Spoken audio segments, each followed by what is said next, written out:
संस्कृत पाठ्य पुस्तक शेमुषी प्रथमो भाग के द्वितीय पाठ का अध्ययन करेंगे। द्वितीय पाठ का नाम है स्वर्ण काकः। स्वर्ण काकः का अर्थ होता है सोने का कौवा।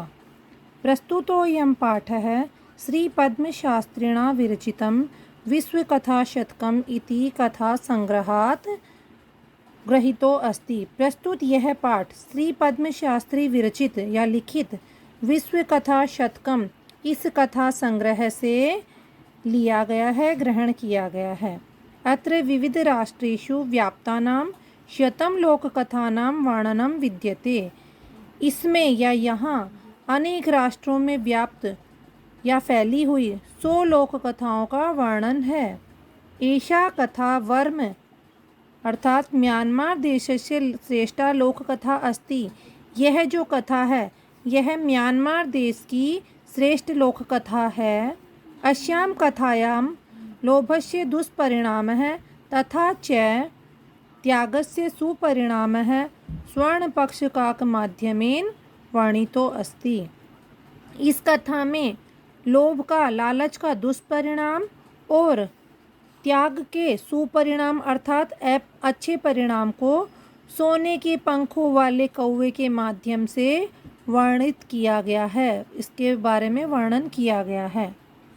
तो आइए हम कहानी की शुरुआत करते हैं, इस कथा की शुरुआत करते हैं। पुरा कस्मिंश्चित् ग्रामे एका निर्धना वृद्धा स्त्री न्यवसत्। प्राचीन समय में किसी गांव में एक निर्धन स्त्री, वृद्धा स्त्री रहती थी। तस्या च एका दुहिता विनम्रा मनोहरा चासीत्। उसकी एक पुत्री विनम्र और मनोहर थी। एकदा माता स्थाल्यां तंडुलान् निक्षिप्य पुत्रीम् आदिशत् सूर्यातपे तंडुलान् खगेभ्यो रक्ष। एकदा यानी एक बार माता ने स्थाल्यां यानी थाली में चावलों को रख करके पुत्री को आदेश दिया, सूर्य के तप में चावलों की पक्षियों से रक्षा करो। किंचित कालांतरम एको विचित्रः काकः समुड्डीय तस्या समीपम अगच्छत्। कुछ समय के बाद एक विचित्र कौवा उड़ करके उसके पास गया। किसके पास? चावल के कणों के पास। न एतादृशः स्वर्णपक्षो रजतचंचुः स्वर्णकाकः तया पूर्वं दृष्टः। इस प्रकार का न यानी नहीं देखा गया, इस प्रकार का सोने के पंखों वाला, चांदी की चोंच वाला सोने का कौवा उसके द्वारा पहले कभी भी नहीं देखा गया था। तम तंडुलान खादंतम हसंतम च विलोक्य बालिका रोदितुम आरब्धा। उस कौवे को चावलों को खाते हुए और हंसते हुए देख करके बालिका ने रोना आरंभ कर दिया। तम निवारयन्ती सा प्रार्थयत। उसको रोकते हुए उसने प्रार्थना की, बालिका ने प्रार्थना की कौवे को रोकते हुए, तंडुलान माँ भक्षय, चावलों को मत खाओ। मदिया माता अतीव निर्धना वर्तते। मेरी माता, मदिया मीन्स मेरी माता अत्यधिक निर्धन है। स्वर्ण पक्षः काकः प्रोवाच। सोने के पंखे वाले कौवे ने कहा, माँ शुच, चिंता मत करो। सूर्योदयात् प्राक् ग्रामात् बहिः पिपल वृक्षम अनु त्वया आगंतव्यम। सूर्योदयात् प्राग यानी सूर्योदय से पहले ही गांव के बाहर पीपल के वृक्ष के नीचे तुम आ जाना। अहम तुभ्यम तंडुल मूल्यम दास्यामि। मैं तुम्हें चावलों का मूल्य वहाँ दे दूँगा। प्रहर्षिता बालिका निद्रामपि न लेभे। और प्रसन्न बालिका ने, खुश बालिका ने ना रात को नींद भी प्राप्त नहीं की, रात को वो सोई भी नहीं। सूर्योदयात पूर्व में सा तत्र उपस्थिता। सूर्योदय से पूर्व ही, पहले ही वह वहाँ जाकर उपस्थित हो गई, वहाँ चली गई। वृक्षस्य ऊपरी विलोक्य सा च आश्चर्यचकिता संजाता यत् तत्र स्वर्णमय प्रासादो वर्तते। वृक्ष के ऊपर देख करके वह अत्यंत आश्चर्यचकित हो गई कि वहाँ सोने का महल बना हुआ है। यदा काकः शयित्वा प्रबुद्ध तदा तेन स्वर्ण गवाक्ष कथितम। जब कौवा सोकर के उठा तो उसकी सोने की चोंच से कहा गया, हो बाले, अरे बालिका, त्वम आगता, तुम आ गई, तिष्ठ, बैठो, अहम त्वत्कृते सोपानम अवतारयामि, मैं तुम्हारे लिए सीढ़ी उतारता हूँ, तत्कथय स्वर्णमयम रजतमयम ताम्रमयम वा, तो तुम कहो सोने की, चांदी की या तांबे की, तुम्हें कौन सी सीढ़ी से ऊपर चढ़ना है, सोने की सीढ़ी से, चांदी की या तांबे की से। कन्या एवदत, कन्या ने कहा, अहम निर्धन मातुः दुहिता अस्मि, मैं निर्धन माता की पुत्री हूँ, ताम्र सोपानेनैव आगमिष्यामि, तांबे की सीढ़ी से ही मैं ऊपर आ जाऊंगी। परम स्वर्ण सोपानेन सा स्वर्ण भवनम आरोहत, लेकिन सोने की सीढ़ी से वह सोने के महल में पहुंची, चढ़कर ऊपर पहुंची। चिरकालं भवने चित्र विचित्र वस्तूनि सज्जितानि दृष्ट्वा सा विस्मयं गता। चिरकालम यानी लंबे समय तक, भवन में अनेक प्रकार की विचित्र और अच्छी वस्तुओं को सज्जित देख करके वो अत्यधिक प्रसन्न हो गई, विस्मित हो गई, आश्चर्यचकित हो गई। श्रांताम ताम विलोक्य काकय एवदत, थकी हुई उस बालिका को देखकर कौवे ने कहा, पूर्वम लघु प्रातराशः क्रियताम, पहले हमें नाश्ता कर लेना चाहिए। वध त्वं स्वर्ण स्थाल्याम भोजनम करिष्यसि किं वा रजत स्थाल्याम उत ताम्र स्थाल्याम, तो तुम बोलो, वध यानी बोलो, त्वम यानी तुम, सोने की थाली में भोजन करोगी या चांदी की थाली में या तांबे की थाली में, कौन सी थाली में तुम भोजन करोगी। बालिका एवदत, बालिका ने कहा, ताम्र स्थाल्याम एव अहम निर्धना भोजनम करिष्यामि, तांबे की थाली में ही मैं निर्धन हूँ, इसलिए तांबे की थाली में ही मैं भोजन करूँगी।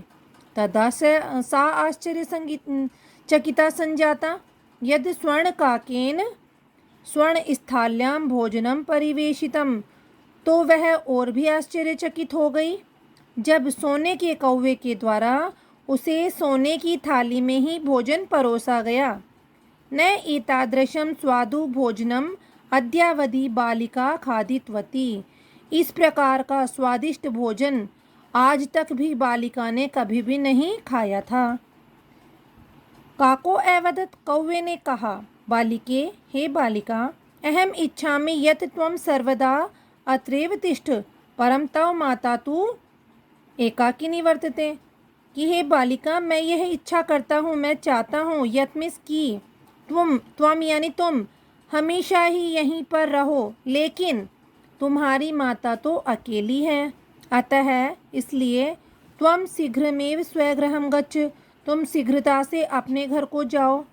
इत्युक्त्वा काकः कक्षाभ्यन्तरात् तिस्रः मंजूषा निस्सार्य ताम प्रति एवदत, ऐसा कह करके कौवे ने कक्ष के अंदर जाकर के 3 मंजूषा ला करके निकाल करके उससे कहा, बालिका से कहा, हे बालिके, यथेच्छं ग्रहाण मंजूषाम एकम, जैसी तुम्हारी इच्छा हो वैसी ही एक मंजूषा अर्थात संदूक तुम ग्रहण कर लो।